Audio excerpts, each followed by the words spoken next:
Good morning, everyone. Welcome to my Friday morning video blog. I apologize for not having one last Friday. I had some computer issues that needed to be addressed, so we're back on track. I have some very interesting questions today. Number one, how can I send light or channel healing energy to a sick loved one? Simply just by thought. As long as you have the thought, the intention, and the compassion to send healing to someone, ask to be a channel or a vessel of God's healing energy, light, and love, and just send the thoughts out. It doesn't matter whether you send them to an individual, to a pet, to the planet, to anyone at all. Send it out. As a matter of fact, I'd love for everybody to send light and healing out to the hurricane right now.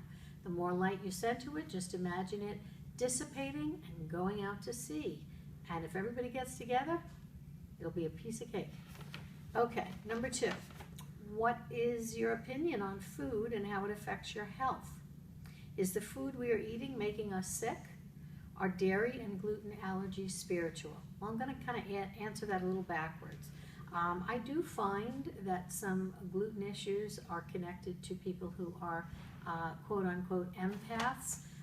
They tend to absorb everything through their solar plexus, and it causes abdominal issues, digestive issues, some gluten intolerance, even Crohn's and diabetes. Many different things are affected by being an empath. So Google the traits of an empath and take a look and see if you're one. And then you need to get in touch with me and I'll tell you what to do. As far as my opinion on food and how it affects your health, well, yes, it can.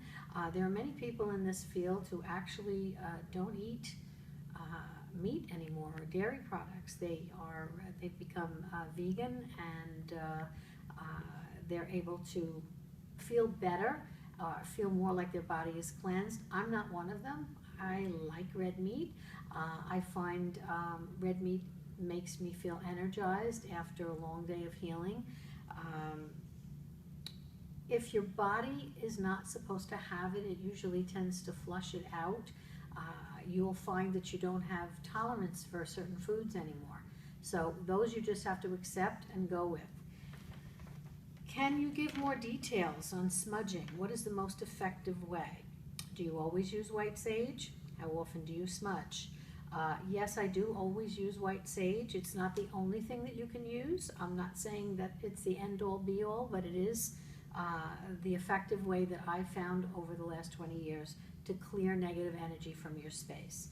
I recommend people smudging about every 3 months unless there's chaos in the home. If there's chaos in the home or someone very gifted who might be channeling, you need to do it more often. More details on smudging, I would direct you to get in touch with my office at thedove1111@yahoo.com, and I can send you out instructions on smudging. There's way too much to go into right now. Some people can actually do it by thought. I'm not telling you that you can't. If you have a strong enough intention, you can clear your space by thought. Number four, a friend was giving me a healing. It felt like the Holy Spirit was filling my vessel. When I touched my palms to her palms, I imagined my arms and chest filling. Is this transference of energy permissible, as long as it's done between two people who know each other? Well, it has to be permissible, okay, between the two parties. The one person sending the energy should be channeling it from spirit and allowing the energy to run through them, and the person receiving is allowed to pull it in as long as there is an agreement by both parties. I used to do that very often in healing. I would hold people's hands, I would ask them to send everything to me, and then I would absorb it out, and then I would send it back in a positive light and let them fill up. I would make them think, I would give them the direction that their arms were vacuum hoses and they were sucking in everything that I was sending. So it sounds like a beautiful healing took place, and as long as you felt like you were filling up and you felt better after the energy passed from one to the other, then you're good. Okay, and also, before I go to the last thing that I want to talk about, I'd also like to ask everybody, I'd like to mention the tragic events that took place today in Oregon, and ask everyone to send healing, light, love, and lots of prayer for all the victims and the families of the victims who were part of this tragedy today.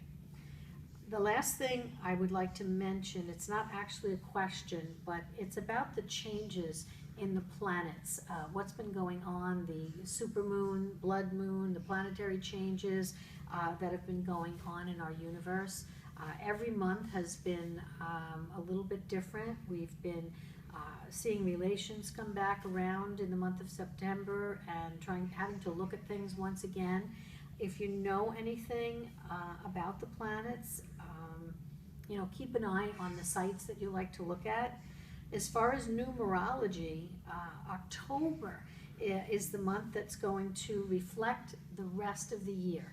So starting today or yesterday, everything that you desire, that you want to manifest, that you'd like to draw in, whether it's material things, abundance, love and relationships, good health, this is the time to focus on it. If you want to spend more time with family, the people that you love, this would be a good time to make those arrangements. Whatever you're doing now in the month of October is absolutely going to be reflected all the way until October of 2016. So start to manifest, focus on your desires. This is the time.